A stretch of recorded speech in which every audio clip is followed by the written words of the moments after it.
মানুষে এখনো মানুষকে এতটা ঠকাতে পারে, এতটা ভুল বলতে পারে, সেটা আজকে সত্যি অনেকদিন পর বুঝতে পারলাম। আগে তোমাদের বলে নিই, আজকে আমরা একটু বেরিয়েছিলাম, জিও সার্ভিসিং সেন্টারটা খুঁজছিলাম। আজকে আমাদের সঙ্গে কি স্ক্যাম হলো সেটা তোমাদের সঙ্গে শেয়ার করব। পুরো ব্লগটা দেখো, আশা করি ভালো লাগবে। আর যারা আমার চ্যানেলটিকে এখনো সাবস্ক্রাইব করেন তারা প্লিজ চ্যানেলটিকে সাবস্ক্রাইব করে নাও। ফেসবুক ফ্যামিলি যারা দেখছো তারা অবশ্যই ফলো করে নিও। আমি আর ঐশ্বর্য দুজনে পেছনে বসে দুষ্টুমি করতে করতে দুজনে যাচ্ছিলাম হরেকৃষ্ণর বাইকে করে। ওর নাচ ছিল, নাচটা কমপ্লিট হয়ে যাওয়ার পর তারপর আমরা এখানে গেছিলাম।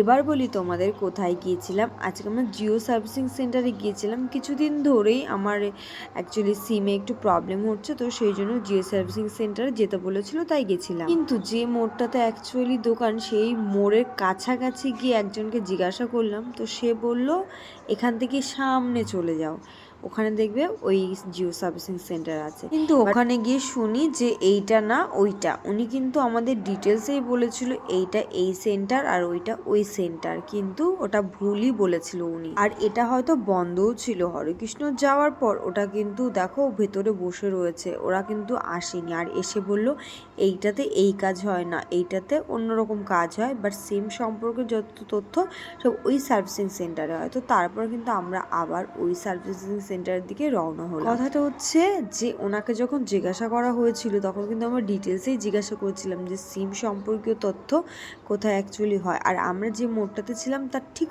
অপোজিটেই ছিল, বাট আমরা খেয়াল করে নি বা আমরা ওটা জানতাম না যে এইখানেই অ্যাকচুয়ালি এই জায়গাটা, এই সেই জিও ডিজিটাল লাইফ, তো যেখানটা আমাদের দরকার ছিল। তো তারপর আমরা এখানে ঢুকে গেলাম, আর এইখানে ঢুকে অনেক কিছু দেখলাম।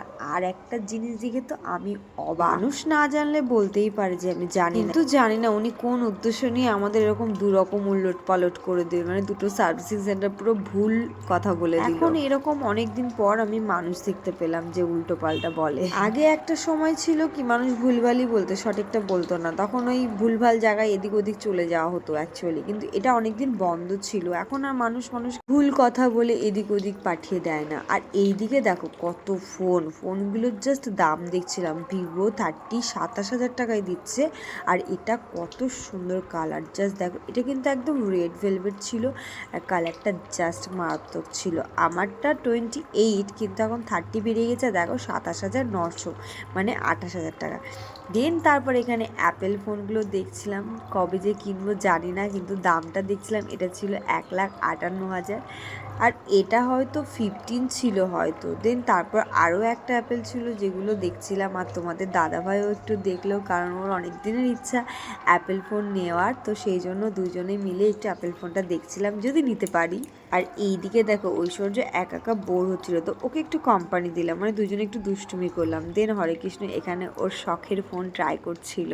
ফাইনালি কবে যে অ্যাপেল ফোনটা কিনতে পারবো, কিন্তু মনে হচ্ছিল এক্ষুনি এটা খুলে নিয়ে চলে যায়।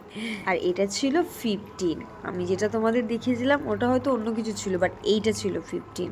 তো যাই হোক, দেখতে খুব ভালো লাগছিলো। ক্যামেরাগুলো ডিটেলসটা আমি দেখছিলাম এখানে, আর ওখানে পিকচারও দেখলাম। আর এখানে দেখো সব লেখা রয়েছে কি সব ওর ডিটেলস সম্পর্কে। এখন আমার নেওয়ার সময় হয়নি, নেওয়ার সময় যখন হবে তখন ঠিক আমরা নিয়ে নেবো অ্যাপেল ফোনকে। পাথর চেপে চলে এলাম। তারপর এসে দেখলাম পেয়ারা মাখাচ্ছে, আর পেয়ারা মাখা দেখেই আমার খেতে ইচ্ছা করলো। ঐশ্বর্যকে গাড়িতে বসিয়ে আমি এদিকে পেয়ারা মাখা খাওয়ার জন্য নেমে পড়লাম। আমি বললাম মাখিয়ে দাও, আমি বাড়ি নিয়ে চলে যাবো।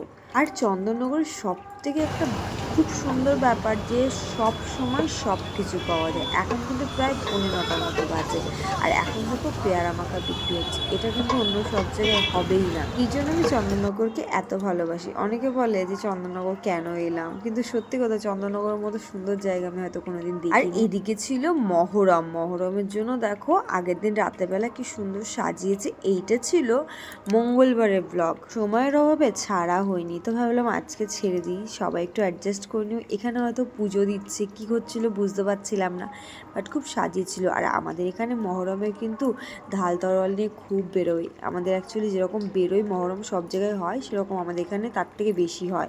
আর এদিকে দেখো ছোটো ছোটো অনেক মহরমে মানে মসজিদ মতো করেছে। আমার মেয়ে তো দেখে হ্রদ বলছিল।